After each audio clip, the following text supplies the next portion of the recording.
resolution is basically how we fund the government. Now, it's not my first choice because, I think that what we ought to do is do regular order. And regular order for our appropriation process is at the first of the year we pass a budget, just like families sit down at a table at the first of the year, determine how much money they're going to make this year and how much money they can spend.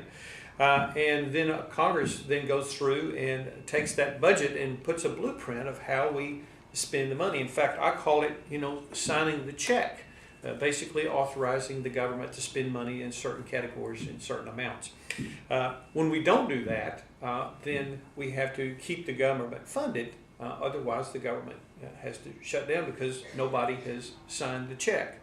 And one of the things that's important about doing it in regular order is that's where we can go through each line by line and determine these programs that shouldn't be funded or should be funded at higher levels. When we can't agree to that, unfortunately, we do what we call a continuing resolution, which means we just keep doing business the way we've been doing business. We don't get the advantage of going through the appropriation process. Well, the debt limit then is we are unfortunately writing checks that we don't have enough money in our bank account to cover all of those, to cover the cost of government. And so we have to then, charge it on our children and our grandchildren's credit card. And what happened is we've unfortunately maxed out our credit card, and we now, as the credit card company that you do business with, if you get to a certain limit, you can't spend above that, you can't borrow above that, and so you have to ask the bank to increase your credit limit.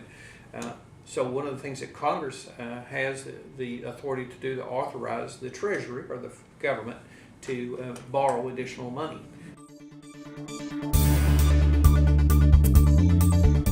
What needs to come out of this is we need to do business the way the Constitution intended for us to do business, and that was that we have a budget, and then we go through the branches of government, and we determine how we spend the American taxpayers' money in an efficient way. They work hard for their money, and we should work hard to make sure that we're spending it appropriately.